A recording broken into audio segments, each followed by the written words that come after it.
Hey, the first thing you're going to need are some needle nose pliers or tweezers and a tiny Phillips head screwdriver. So we're going to unscrew the case, the screws in the back.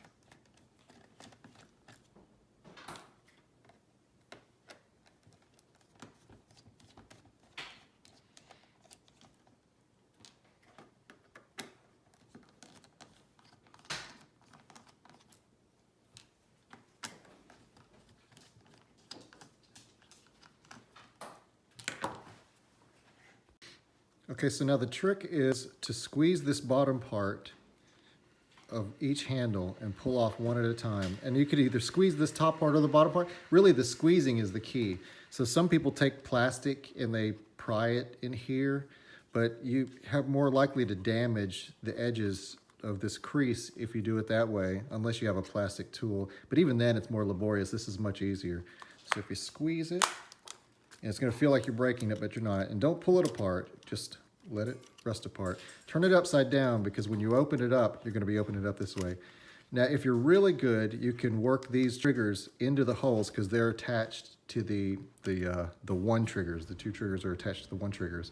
But a lot of times you can't do that. So I bend it upward to snake those through. Oh, and see, this one stayed on. And that's good because it's most likely that's going to happen to you. It's going to pop off here, and because I'll show you how to put that back on as well. And don't pull it out because it's all connected to a power cable in here. So you're going to you can use your fingers, you can use the tweezers, remove that power cable. And I'm going to go ahead and pop out that leftover R2 trigger. Set that aside. And while I'm here, I'm going to put this trigger back on because, you know, it's easier to keep it on. You want to pay attention to where the spring is. There's a little tiny spring here, and there's a little groove in the bottom of this trigger. So when you pop it on, you just want to make sure that spring is in the trigger. And you'll know it's right because it works great once you pop it on. Okay, so after that, we're going to take our battery out. You just lift that out and just carefully pull this clip out. So now you have your battery removed. We're going to remove this one Phillips head screw that holds this entire board into the face. Keep it face down because your buttons are all held in with gravity and the things that are holding it in. So it's easiest to keep everything in place just by holding it this way. So you take that screw out. And there's going to be, once you take that screw out, there's going to be one thing holding this board down, and it's this ribbon cable that goes from the touchpad to the central board. So we're going to pull that little ribbon cable out with our needle nose pliers or tweezers. And you're going to need to position it so that that thing can be snaked through the little crevice.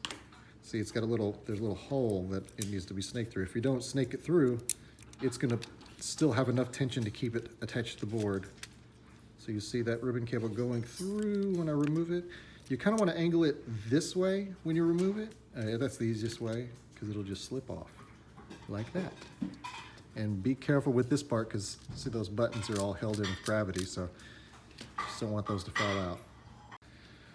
Okay, so this is the easy part. This is all one assembly, so you don't have to, be careful with it, but nothing's going to fall off of it. You just take the thumbsticks off with some pressure, boop. And they have little ridges in them, so the thumbsticks can go on only one way, and you'll feel it when you put them back on. Assuming these are new ones, you put those back on. And everything is backwards of the way it was assembled, but I'll show you so that it's easier. You slip this in. This is kind of tricky because you want to slip this in at the same time you work that flex cable back into that slot. So there. And before I pop it in, I'm going to just kind of guide this flex cable to this little slot here. There we go. It slips in. I'll go ahead and put this screw in before I put the flex cable in. It really doesn't matter. You can put the flex cable in first.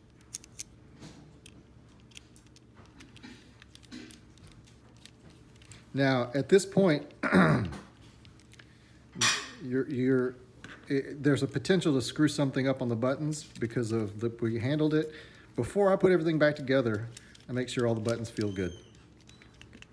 Because if you've done anything wrong, then one of the buttons or a few of them are going to feel mushy. So everything feels good. I'm going to put that flex cable back in with the needle nose pliers. When you look down in there, you'll see exactly where, I don't know if you can see it on camera, but you'll see, oh there, you can see it right there. You'll see exactly where it goes. Everything falls into place. Well, I'm having trouble with it. There it goes. All right, so they got that. And the battery goes back in, that's the easy part.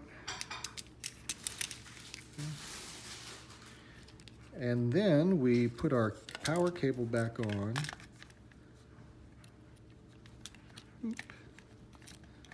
And then starting with the back, slip this on to the triggers.